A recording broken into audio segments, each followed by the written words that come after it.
Buenas tardes, quinto cuatrimestre de la TIC, Universidad del Norte de Tamaulipas, teoría y dinámica de los grupos. Vamos a continuar en donde nos quedamos. La última persona en participar fue Martín Uriel.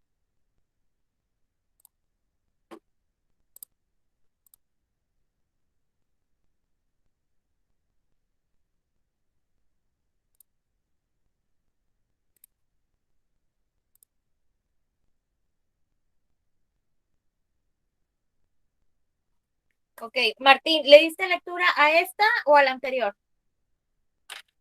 Al anterior, maestro. A la anterior, ok, gracias. Sonia, adelante. Sí, maestro. Los jurados. Los jurados se encuentran entre los grupos que toman decisiones más visibles. El protagonismo que tiene estos grupos varían enormemente de un país a otro, como Sialam, Peret y Geu en 1998. La importancia de estos grupos se debe precisamente al carácter Al público de sí, carácter público de sus decisiones, ya que los miembros que integran estos grupos son ciudadanos normales y corrientes. Los casos sobre lo que decide se presentan en un escenario público y sus decisiones son objetivos de registro público.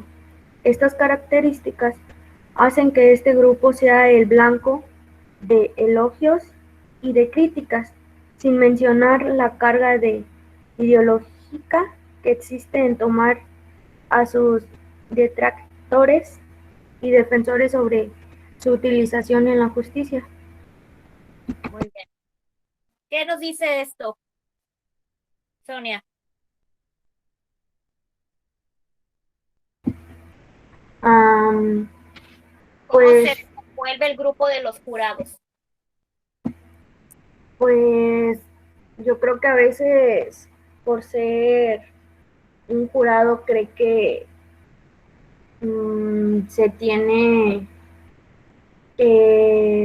bueno, al momento de que alguien es jurado es porque tiene la experiencia y los conocimientos necesarios para poder juzgar algo, pero hay veces que aunque lo juzguen, no saben cómo expresar su crítica, porque hay críticas constructivas y hay críticas que pues no son constructivas. En lugar de hacerte un bien, pues te hace un mal y hace que no, en lugar de motivarte, te como que ¿cómo me podré decir? En lugar de motivar, sí, o sea, es algo que no debe ser así. Entonces yo creo que los jurados deben de, pues, ver ese tipo de cosas, dar su opinión, juzgar lo que están haciendo, pero a la vez dar una crítica constructiva y para así poder, para que la persona que está siendo juzgada pues pueda mejorar y pueda la otra vez hacer algo mucho mejor y que los jurados les guste. Ok, fíjense, perdón. Referente al grupo de alumnos al cual ustedes van a regularizar, pudiéramos también tomar alumnos que a lo mejor no necesitan una regulación académica, tal vez necesiten una regulación personal. Aquí el grupo de los jurados es lo que nos está diciendo, tienes tanto conocimiento, a lo mejor tienes tu vocabulario amplio, tu lenguaje es sobresaliente, a lo mejor no coincide con la edad que posees precisamente porque tienes un conocimiento mayor al que tiene una persona de tu edad, pero no has desarrollado empatía, no tienes ese tacto para dirigirte a las personas, crees que si tú lo sabes eres poseedor de la verdad absoluta y nada más porque tienes el conocimiento te sientes en la libertad de expresarlo libremente sin fijarte que a lo mejor con tus palabras puedes dañar a una persona porque no lo vas a tomar de la misma manera en que si vienen y te lo dicen a ti, a lo mejor tú, sí, puedo cambiar, tengo que cambiar esto o no, no lo voy a tomar así. Existen personas que a lo mejor son más susceptibles a comentarios que otras y se lo pueden llegar a tomar personal. Entonces, si en nuestro grupo, en el grupo del proyecto, digo, si alguno lo nota, ¿verdad? Porque puede ser el caso. A lo mejor no tienen una necesidad académica, pero sí tienen una necesidad personal de moldeamiento de la lengua, de la conducta. Está bien que conozcas, que tengas el saber, pero del saber al decir también hay un amplio espectro que hay que cubrir. Enseñarle o guiarle para que los comentarios o las críticas que haga sean constructivas y no destructivas. Muy bien, muchas gracias, Sony. Seguimos con Ana Elizabeth.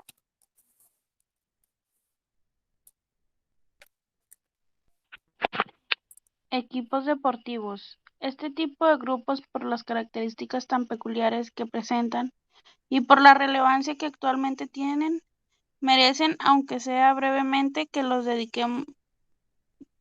dediquemos algún comentario. Ok, ¿dónde se aplica esto, Ana?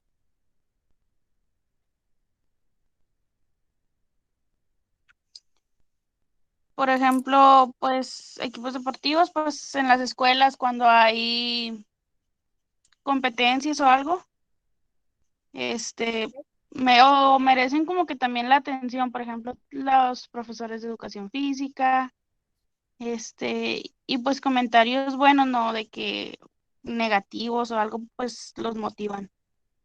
Ok, tantas porras se merece el alumno que es sobresaliente, que está en cuadro de honor, o que a lo mejor no está en cuadro de honor, pero que sea un alumno trabajador, como se las merece un alumno en la que destacan sus habilidades motrices. Muchas veces pasamos por alto que a lo mejor su habilidad o su conocimiento no está en el área en la que nosotros quisiéramos, pero también se merece el reconocimiento y pues un poquito de porras para esa habilidad en la cual sobresale. Continuamos con Deyanira, perdón, Ariel. Primero Ariel y después Deyanira. Equipos deportivos. A. Equipos de deportes colectivos presentan interacciones muy complejas y una gran diferenciación de roles, por ejemplo, equipos de fútbol, baloncesto, etc. Equipos de cadencia en sus esfuerzos colectivos, es decir, sus componentes realizan movimientos que se suceden de forma regular. Por ejemplo, equipos de remo, aquí los movimientos son ejecutados de forma simultánea. Equipos de relevo, los esfuerzos se realizan secuencialmente, etc. Eh, Equipos que realizan carreras colectivas. Las interacciones son reducidas y la diferenciación de los roles es baja. Por ejemplo, equipos de ciclistas. Equipos que realizan tareas independientes entre sí. La es muy reducida y la asignación de roles puede ser baja. Por ejemplo, equipos de natación, eh, cero alta, equipo de atletismo. Hasta ahí. Ok, tenemos entonces equipos de deportes colectivos. Ahí nos está dando un ejemplo, fútbol, baloncesto, racquetball, todos los que sean un conjunto de individuos. Equipos de decadencia en el esfuerzo colectivo, dice componentes que realizan movimientos que suceden de forma regular. Remo, movimientos ejecutados, son aquellos equipos que llevan un patrón, no van a tener como que la libertad de elegir qué movimientos realizar. Y equipos de carreras colectivas son equipos de ciclistas, compiten entre ellos, pero pueden ser un equipo también. Y finalmente, tareas independientes entre sí, por ejemplo, la natación o el atletismo. Muy bien. Ahora sí, Deyanira. Grupos de características especiales. Con esta denominación integramos aquellos grupos que realizan su trabajo en entornos generalmente peligrosos, agotadores, incomunicados, en general muy especiales. Por ejemplo, podemos citar grupos de trabajo bajo tierra, unidades militares especiales, tripulaciones espaciales, etc. Ok.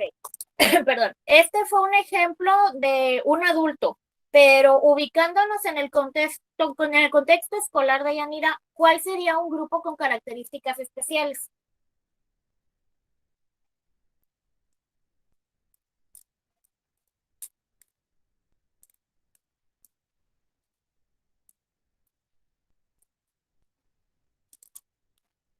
¿Quién me puede dar un grupo con características especiales dentro del aula?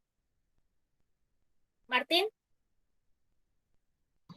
Yo tengo un ejemplo, pero no sé si sea tan correcto. Por ejemplo, el equipo de atletismo, por ejemplo, salto de jabalina, creo que se llama, no sé cómo se llama, o distintos deportes que pueden llegar a lesionar al alumno si no se tiene una forma adecuada de llevarlos a cabo. Así es. Sí, o sea, en el grupo de atletismo no nada más es ir, trotar, correr 100, 500 metros, 5000 metros, como usted lo ha comentado. Exige cierta habilidad y destreza el lanzo de bala, el lanzo de jabalina, el salto con garrocha, también cuando brincan un obstáculo. Todos esos grupos poseen características especiales que bien merecen también su reconocimiento porque están sobresaliendo dentro de un grupo, es un subgrupo. Estamos dentro de atletismo y en sus divisiones ellos destacan por esas habilidades. Muy bien, gracias Martín. Continuamos con Elena.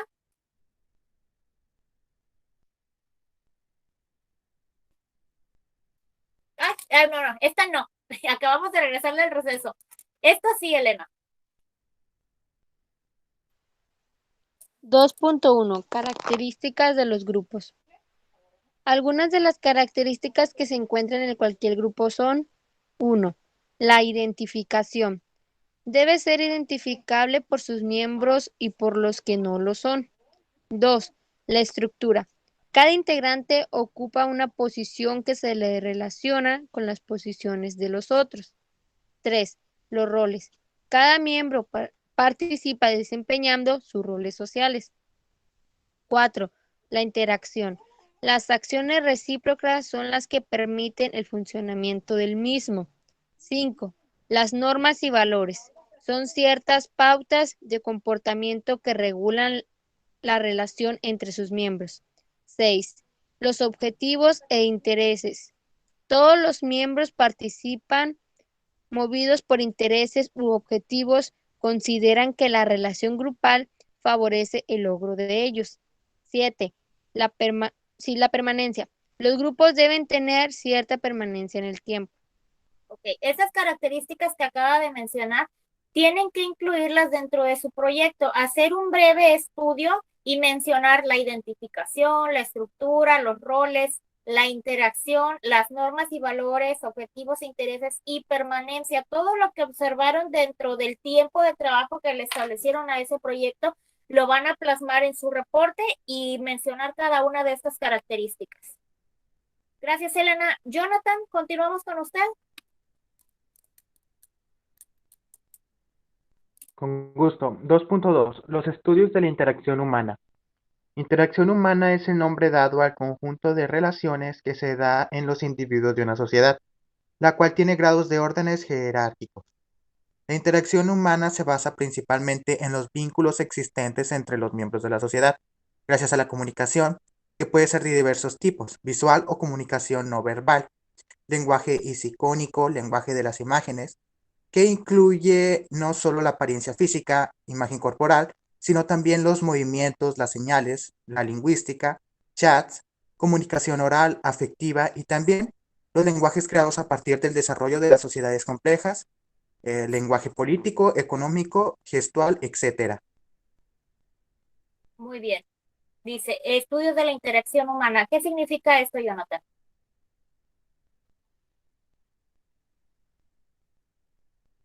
Bueno, estos estudios de la interacción humana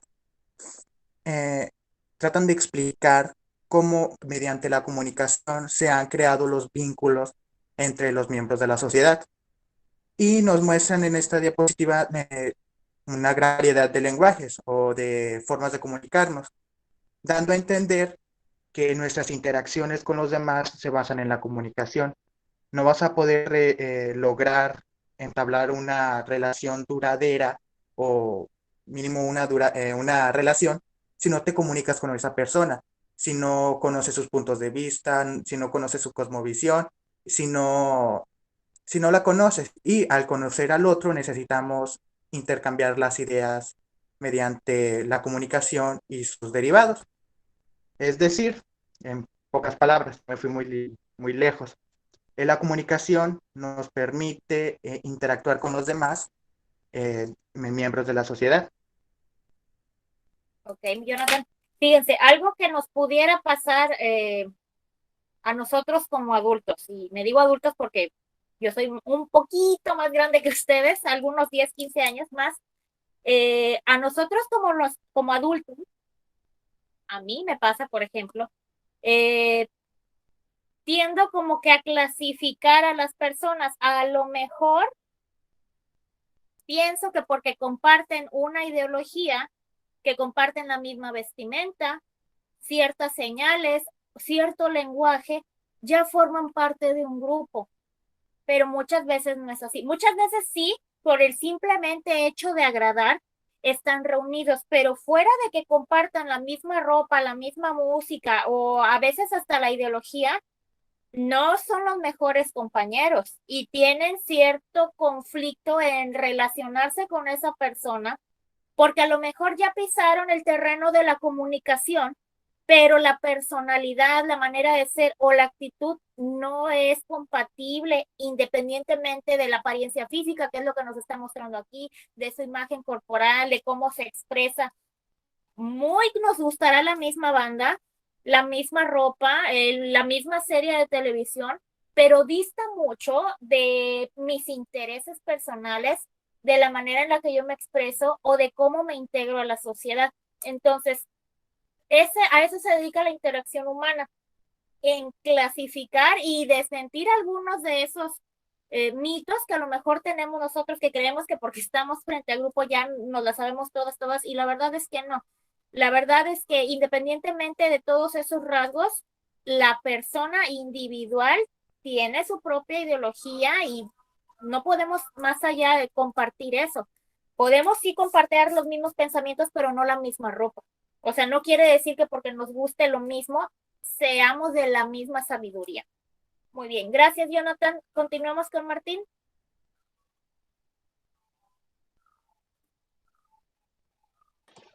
La interacción humana es básica para el desarrollo intelectual e individual de los seres humanos, pues gracias a ella se constituyen las sociedades tanto pequeñas, simples como las aldeas, como grandes, complejas como las megalópolis.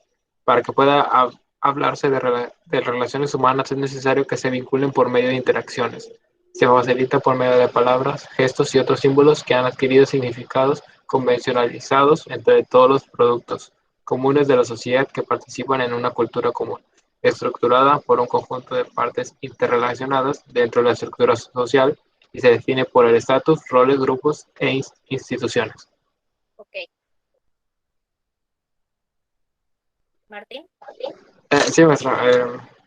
Bueno, que básicamente la sociedad depende de que como individuos interactuemos entre uno y el otro. Es decir, yo tengo un negocio, alguien tiene un negocio que me complementa y después formamos un negocio y nuestra aldea se convirtió ya en una metrópoli, ya se convirtió en una gran ciudad. Es decir, a través de palabras, gestos y símbolos nos vamos comunicando y es decir, vamos de alguna manera construyendo una interacción humana que favorece el progreso de la sociedad.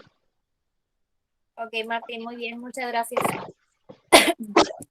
Continuamos con Sonia.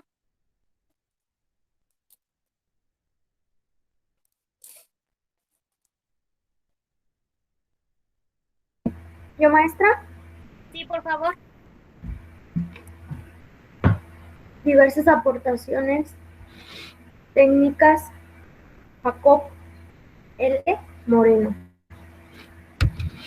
Jacob Levi y Moreno, creador de la sociometría y el psicodrama y pionero en el psicoterapia de grupo, nacido en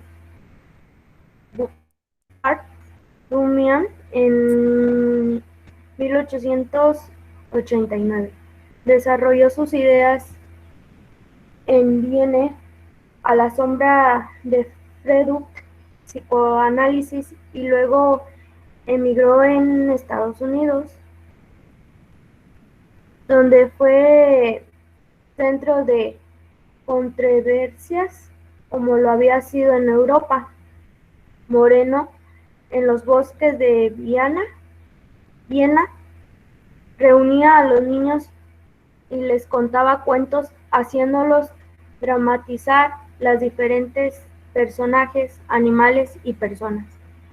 En las cárceles trabajó con grupos de prisioneros y estableció principios de dinámica grupal, sociométrica,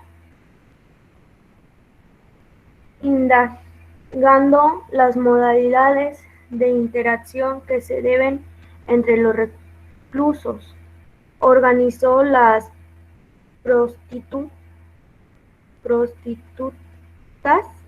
prostitutas para que lucharan por sus derechos, ayudándolas a formar un sindicato propio. Ya en Estados Unidos, en Beacon, trabajó con teatro espontáneo, donde las personas relataban sus historias y las veían representadas con actores en el escenario. Más tarde, esto dio lugar al psicodrama como instrumento de terapéutico, donde el director dirige al protagonista, quien despliega su escena, y los ya auxiliares desempeñan los otros roles de la misma puntual, apuntando a la comprensión y elaboración de conflictos. Ok, ¿a qué se dedicaba Jacob Levi Moreno, Sonia? Estamos observando que se dedicaba a estudiar a determinado grupo de personas, pero ¿de qué manera lo hacía?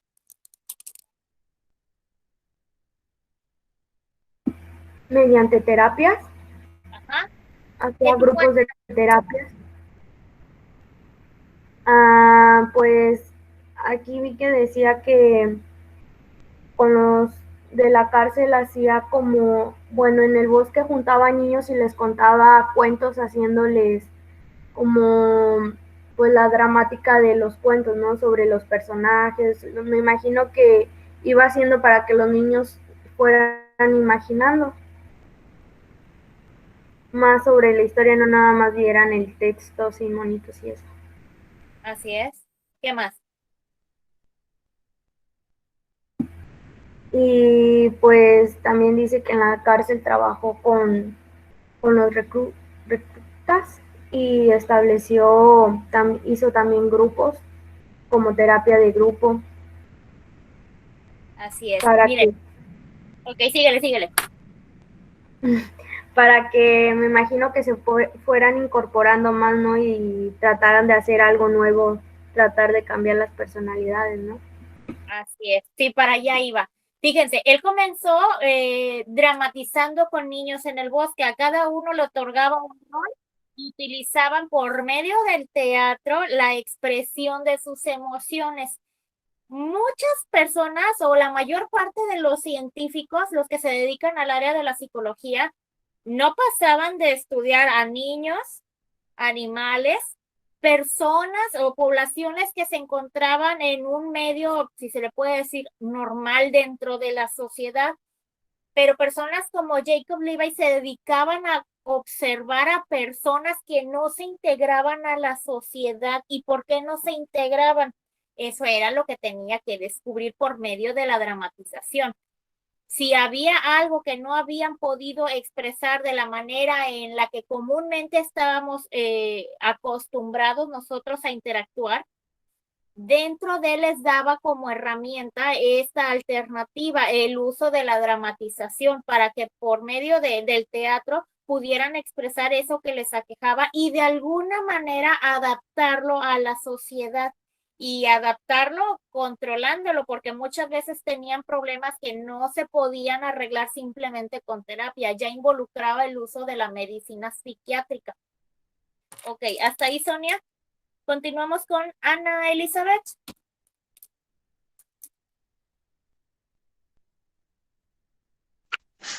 Kurt Lewin. Kurt Lewin es reconocido como el fundador de la psicología social moderna.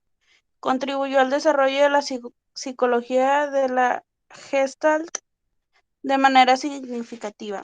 Estudió en los grupos el concepto de distancia social, investigación-acción, defendió la investigación básica resaltando la aplicación práctica.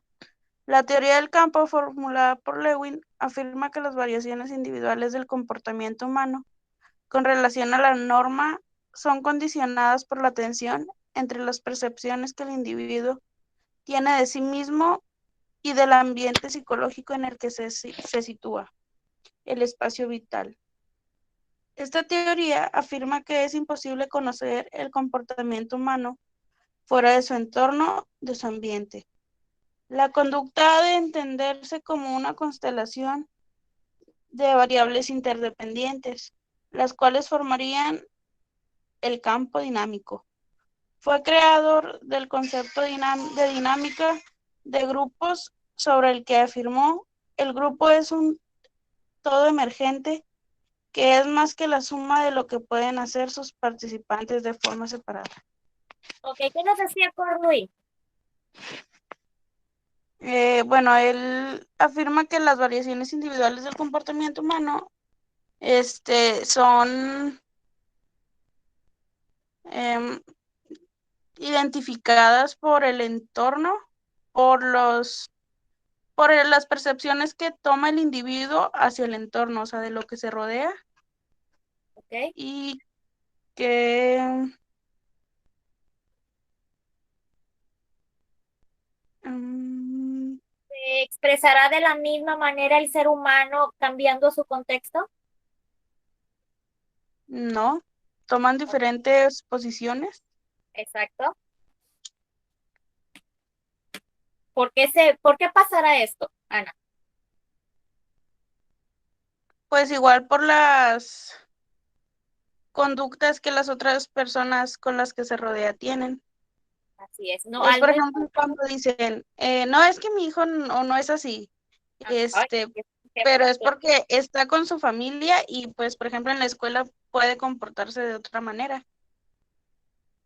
Así es, los roles con los que se involucra. Está habituado, exacto, con los que está involucrado no son los mismos a los que se ubica dentro del aula escolar. En el aula escolar hay niños igual que yo, de mi misma edad, que van a jugar como yo. Si hago una travesura me van a ayudar a realizarla o a taparla. A diferencia de que si voy a mi casa, ahí no hay gente como yo. Ahí a lo mejor yo soy el único niño y todos los demás son adultos, no hay nadie quien me crea. Entonces es más fácil no romper un plato dentro de casa que dentro del aula. Muy bien, Ana. Muchas gracias. Hasta aquí, jóvenes. Esto fue todo por hoy. Voy a interrumpir. Guardar.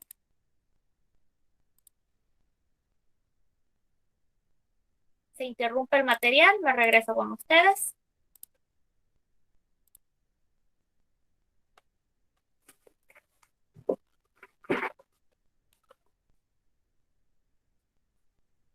¿Dudas hasta aquí, chicos?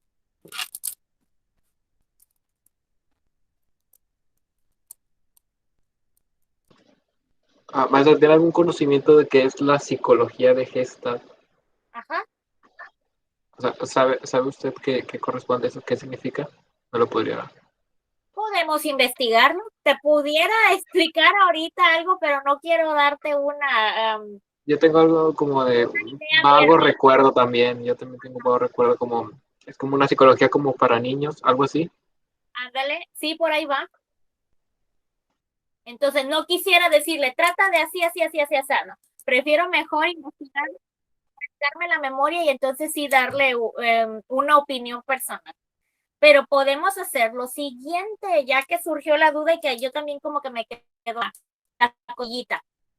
Nada más investigar qué es psicología de Gestalt, que se quede como pendiente para la clase del próximo jueves. Entonces ya llevan 2 comisiones porque no son tareas. investigar lo que es la psicología de Gestalt y aplicar las características de los grupos, las que vimos dentro del material. El material se va a compartir ahorita que se termine la grabación de esta clase, junto con los videos de esta sesión y de las dos anteriores. ¿Sale, vale? Muy bien, vamos entonces a... Las características son identificar al grupo, ¿verdad, maestra? Así es,